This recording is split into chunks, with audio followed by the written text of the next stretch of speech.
Welcome back to another SCP reading, dear researchers. Today we're going to be reading SCP-520, Knife Switch.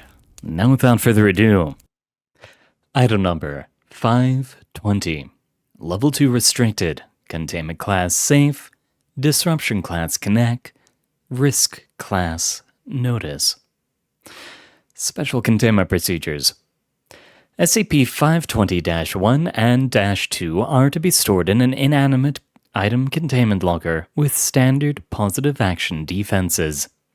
Each object's handle is to remain perpendicular to its base.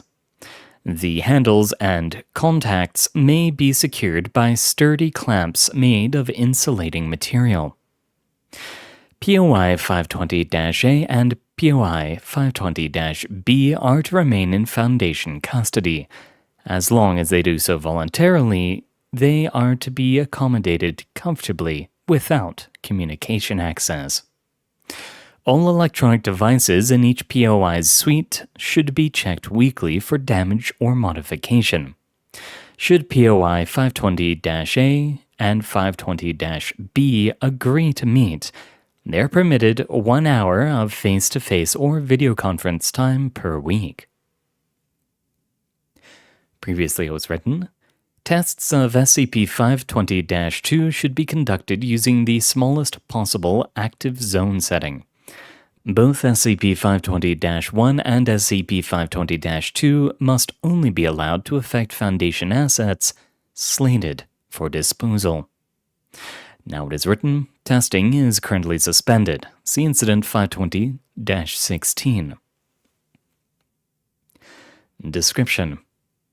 SCP-520-1 and SCP-520-2 are large quadrupedal knife switches constructed from wood, ceramic, and copper. A single unlabeled dial is mounted in SCP-520-2's base, and a 48-character LED display is connected across its input contacts with insulated alligator clips. When connected to an electronic circuit, SCP-520-1 does not function normally to break or complete the circuit to which it is connected. Instead, it splices itself briefly and remotely into the primary power circuit of one randomly selected electrical device within 10 meters. Moving the handle from the on to the off position breaks the power circuit, while moving it from off to on completes the circuit, regardless of any other switches or current interrupters. Interruption or completion of the circuit is permanent. Wires are physically broken, fuses bypassed, and switches shorted out. The surface of metal connections formed or broken by SCP-520-1 bears signs of extreme oxidization, often to a chemically implausible extent. SCP-520-2 functions like SCP-520-1, but its targets are selected randomly only from electronic devices inside its active zone that are members of its current selection class. The active zone's current radius is displayed on the left side of the LED display. It may be set to any value between 5 meters and 2,500 kilometers, using the dial in the object's base. The selection class is a subset of electrical devices specified by a brief English phrase. See Addendum 520-6 for examples. The active selection class appears in the center of SCP-520-1's LED display, with a counter of remaining activations on the right. Each class is applied to exactly 10 operations before a new one is chosen at random. If there are no members of the selection class inside the active zone, the counter does not decrement until a suitable device can be affected. Over 680 pages of assorted hard copy documentation were recovered with SCP-520. They included 8 technical papers on anomalous electrical engineering topics, 2 complete sets of construction diagrams for SCP-520-1, one annotated by hand to roughly resemble SCP-520-2. A set of meticulous step-by-step instructions for building a copy of SCP-520-1, written in the second person and sprinkled with personal and cultural references, and extensive handwritten notes on the process of constructing and modifying an SCP-520 instance. The retrieved notes end abruptly partway through debugging an attempt to add programmable target type specificity. Most handwriting in the documentation belongs to POI 520-B, with occasional notes in POI 520-A's hand. Many of the notes refer to an ongoing correspondence by phone and email, records of which have not yet been retrieved. Addendum 520-1B, SCP-520 Related Persons of Interest. POI 520-A is Sylvia Lynn, a 23-year-old human female formerly living in Syracuse, New York. She holds a recent B.Eng. in electrical engineering and claims proficiency in electronics manufacture, including certain anomalous techniques. She claims to have built SCP-520-2 with assistance from POI 520-B, and professes considerable concern for POI 520-B as a friend and mentor. She is largely cooperative with Foundation requests, but remains reluctant to attempt to build new anomalous devices. POI 520-B is Esther Plocheska, a 77-year-old human female born in Prague, Czech Republic, and formerly living in Utica, New York. She is a retired electrical engineer with an established history of building anomalous electrical devices.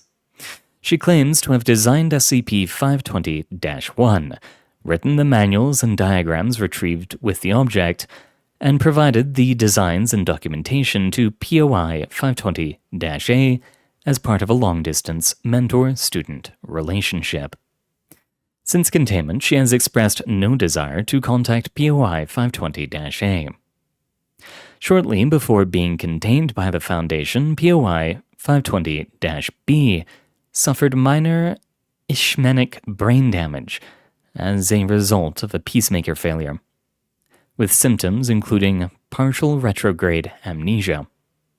By studying her and POI 520-A's notes since their containment, she has largely recovered her skills in electrical engineering. However, she claims confusion at the anomalous portions of the 520 documentation, including her own writing, and is sharply skeptical of the basic principles described therein.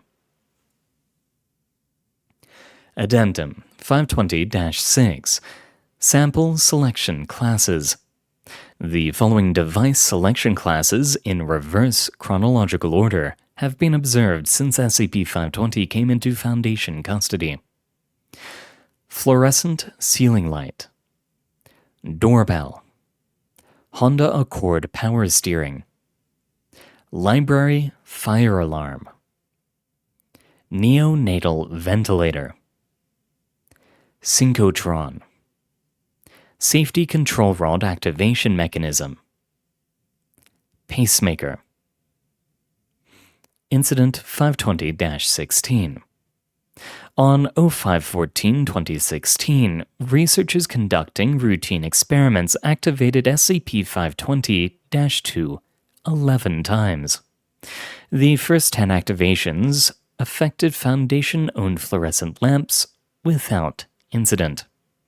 The 10th activation also changed the selection class to Boeing 747 Airlon Actuator.